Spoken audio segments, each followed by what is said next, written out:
Give me Tommy Devito or give me death. This is probably what one of our forefathers would have said if they were around to watch Tommy Devito play quarterback for the 2023 New York Giants, or something like that. In today's video, I'm going to give you 3 reasons why Tommy Devito is and should be the starter for the Giants for the remainder of this season. But first, it's your boy Average Bob, and in this week's video, we're going to talk about Tommy DeVito, and then we're also going to talk about the upcoming matchup between the Giants and the Packers, Monday Night Football from MetLife Stadium. Reason number 1, he has amazing roommates. Lives with his mom and dad. What could be better than that? Just a couple miles away from the stadium. And when you're an NFL quarterback and someone else is doing your laundry and making your bed and taking care of those amazing chicken cutlets, that's all you need, right? I can't even imagine how good he has it right now. He's living the dream right now. He's going to delis and pizza places and signing autographs. It just seems like he's living, the dream for someone who grew up in Jersey and gets to play quarterback for the New York Giants. Reason number 2, it's a Jersey thing. Tommy DeVito, Jersey kid. If Tony Soprano was watching Tommy DeVito play quarterback the last couple of weeks, he would say something like this. In this house, Tommy DeVito's a hero. End of story. He's winning football games finally. Daniel Jones didn't do that. I don't know, T. He's nothing like this Zach Wilson. Zach Wilson can't even complete a pass. What the fuck are you talking about? Love The Sopranos if you guys have never watched it before. One of the best shows of all time. And reason number 3, he's literally better than Patrick Mahomes, who has been in the MVP conversation for the last couple of years and has won a couple and some Super Bowls. Look at the stats right here. The stats absolutely do not lie. And especially for the unlimited chicken cutlets column that was noted by CBS Sports, DeVito has the edge on Mahomes and thus making him one of the top quarterbacks in the NFL. Having said all of that, I'm just kidding. If we have to see Tommy DeVito play at any point next season, we are going to be in dire straits, and it will be an absolute... It would just mean that the season went completely off the rails again, and we probably won't be winning many games. But having said that, it is very fun to have Tommy DeVito in this position, because if we didn't, what else would we be talking about? We would just have Tyrod Taylor starting, not really doing much, probably getting hurt again.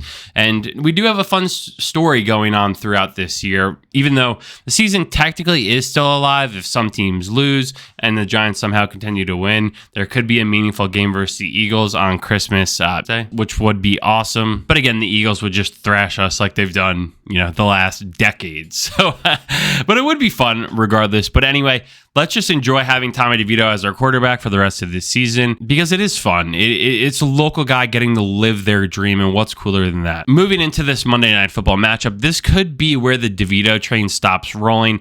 The Giants really haven't averaged too many points through the last, this whole season. Yeah, there are glimpses here and there. Go back a couple weeks versus the Commanders. We hang 31 on them. Then you play the Patriots. Ugly day. Weather was whatever, and both teams were just pretty horrific. Even our boy Jabril Peppers at the end of the game walks up to Saquon and says, "We asked." That was a game we won 10-7. No points being put up. We average around like 12 or 13 all year. So this is a game, unfortunately, that I do see us getting away from a little bit from our success standpoint, as the Packers did have a huge win against the Chiefs last weekend, where quarterback Jordan Love went off for 267 yards and 3 touchdowns. And that was in a big Sunday Night Football matchup. The Giants coming off a bye. It's going to be interesting to see how they come out. Are they well rested? I guess it's a little bit better. Was it last year or 2 years ago where McKinney, I think it was last year, McKinney fell off the ATV with Jihad Ward, wherever they were ATVing, like it's Grand Theft Auto 6, and they just go flying off the ATV and break his hand, and you're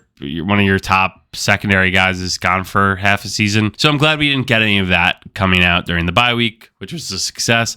I'm sure going into this week, everyone, Dable, Joe Shane, we're just like, guys, don't do dumb shit. We're already banged up. The season's over. Just protect yourself. Protect your reputation, that you don't want to be called a fucking idiot for going ATVing and breaking a major part of your body, like your hand, if you're a cornerback. Coming into this matchup, the Giants are 6.5-point underdogs at home. Last 2 games, the Giants covered as underdogs.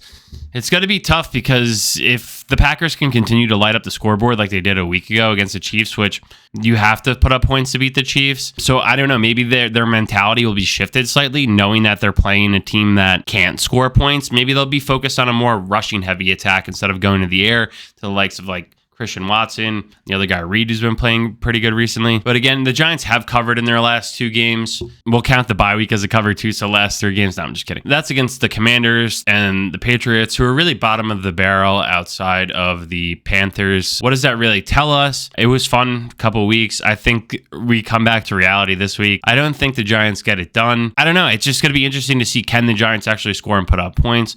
Saquon, this game's going to come down to Saquon, right? When Saquon has those crazy games where he's rushing for or getting over 20 carries a game, that's when you know the Giants will be able to win. If another game transpires where we get to the third quarter and Saquon has had, 10 rushing yards, that's just not going to bode well for us. I don't know how we would win in a situation like that. But I do like our defense. So I don't know. I can't give a pick on the spread here. If I did, I would probably take the Giants getting the 6.5 or maybe even buy it to 7. And I do like the under because the Giants obviously can't score any points and they don't really surrender too many as well, unless they're like elite teams. So I'd be focused on the under. Maybe I'll post a short later on this week, just looking at some Saquon props as well to see if any of those make sense, because we do have some extra time as we get towards Monday night. And the last thing I just wanted to touch on really quick was the 2024 updated mock draft from Tankathon. Currently have the Giants picking at 7, taking wide receiver out of LSU, Malik Neighbors. This guy has had a phenomenal season, amassing 86 receptions for 1,500 yards and 14 touchdowns.